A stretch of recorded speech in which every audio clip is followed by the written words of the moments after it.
Presentation under hand is an attempt to provide a comparative analysis of the conditions and warranties, their meaning, their differences, and the result of their breach. Something embedded in the contract of purchase, meaning thereby condition and warranties both are something which are embedded in the contract of purchase, and contract of purchase ensures or recognizes which terms of the contract are considered as conditions and which are termed as warranties. A condition is a stipulation essential to the main purpose of the contract, and breach of this essential stipulation would give right to treat the contract as repudiated. For example, A agreed to purchase a Cultus automatic car from B.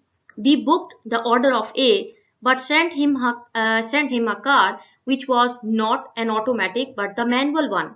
Now, as the basic stipulation of the sale purchase was automatic car, so here A has a right to cancel the contract or he can repudiate that contract. Whereas warranty is such a stipulation which is collateral to the main purpose of the contract, and breach of such stipulation would not give rise to treat the contract as repudiated or broken, but can provide a right to damages for the purchaser.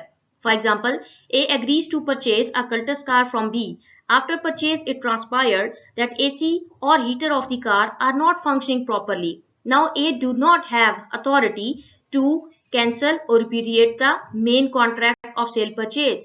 However, he can require from B to either pay him damages or repair the same for him.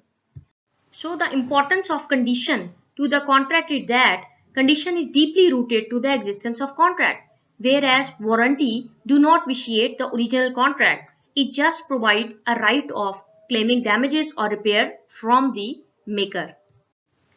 Condition is so important to the contract that if condition is not fulfilled, the contract would not be considered as complete. But this is not the case with the warranty. If warranty is not fulfilled, the contract would be treated as complete even if warranty is not completed yet. For example, if someone is demanding for iodized salt, but instead of iodized salt, he was provided with pink or Himalayan salt, then this contract of sale purchase would be vitiated, as the main condition or the main requirement or the main essential ingredient required by the seller was required by the purchaser was demand of iodized salt. But if someone is purchasing a second hand cell phone and battery of the cell phone is not working properly, that battery can be replaced. This would not vitiate the contract of sale and purchase of that cell phone. Condition is directly associated with the objective of the contract, whereas warranty is subsidiary provision and it is related to the contract. It is not related to the object of the contract in the manner as the condition was. For example, if someone has demanded or online shop for chopper, but instead of that a blender or juicer was delivered to him, this was the basic condition which was not fulfilled. So this sort of contract would be terminated or would be considered as terminated. On the other hand, if someone is purchasing a printer and the cartridge of that printer was not working properly, that can be refilled again, and it was not a reason of vitiating that sale purchase of that contract of purchasing the printer. What are the consequences of breach? Breach of condition can terminate the contract, but breach of warranty only entitles the purchaser for claiming damages from the seller and it do not vitiate the main contract.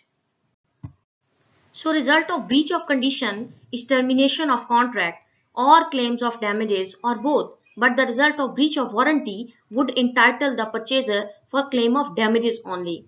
Breach of condition would be treated as breach of warranty as well, but breach of warranty cannot be treated as breach of condition and the main contract would stand on its own foot.